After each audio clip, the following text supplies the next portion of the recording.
আমার সাথে পেয়ে গেছি আমি বিশিষ্ট অভিনেতা রাহুল অরুণোদয় বন্দ্যোপাধ্যায়কে। আপনারা তাকে টিভির পর্দায় দেখেছেন, মঞ্চে দেখেছেন।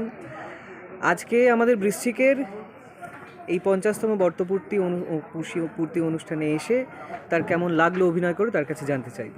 আসলে এই জায়গাটা আমার ঘর বাড়ি।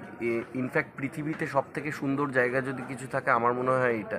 তার কারণ লাটবাগান কেওটা, সেটা হচ্ছে আমার মাসির বাড়ি। তো আমার ছোটোবেলাটা এখানেই কেটেছে এবং এখানেই সাইকেল চালিয়ে হংসেশ্বরী মন্দিরে খানিকটা সময় কাটিয়ে, খানিকটা ইমামবাড়ায় সন্ধে কাটিয়ে সময় কেটেছে। তো এখানে আসাটাই আমার কাছে একটা ইটসেলফ আনন্দের বিষয় ছিল। তো এখানকার গঙ্গা, এখানকার মিষ্টি সব কিছুর সাথে আমার একটা প্রাণের যোগ। তারপর একটা ফেস্টিভ্যাল যেটা অর্ধ শতাব্দী পার করেছে, তার তো একটা নিজস্ব ঐতিহ্য থাকেই, আভিজাত্য থাকেই। হেন বড় শিল্পী থিয়েটারের নেই যারা এখানে কোনো না কোনো সময় কাজ করে গেছেন।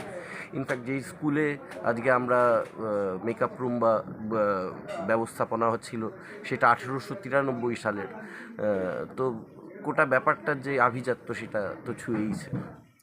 আর আরেকটা জিনিস জানতে চাইবো বা দর্শকদের উদ্দেশ্যে কি বলবেন, কারণ অনেক সময় দেখা যায় যে থিয়েটারের দর্শক পাওয়া যায় না বা কম পাওয়া যায়, সেক্ষেত্রে বৃশ্চিকের দর্শকদের উদ্দেশ্যে কি বলবেন?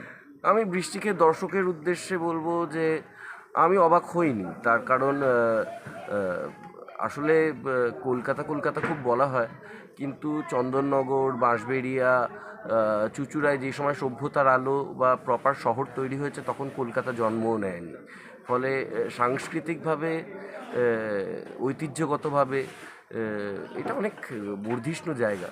তো এখানে থিয়েটার এবং ভালো থিয়েটারের দর্শক পাবো আমি আশা করেই এসেছি। অসংখ্য ধন্যবাদ। ধন্যবাদ।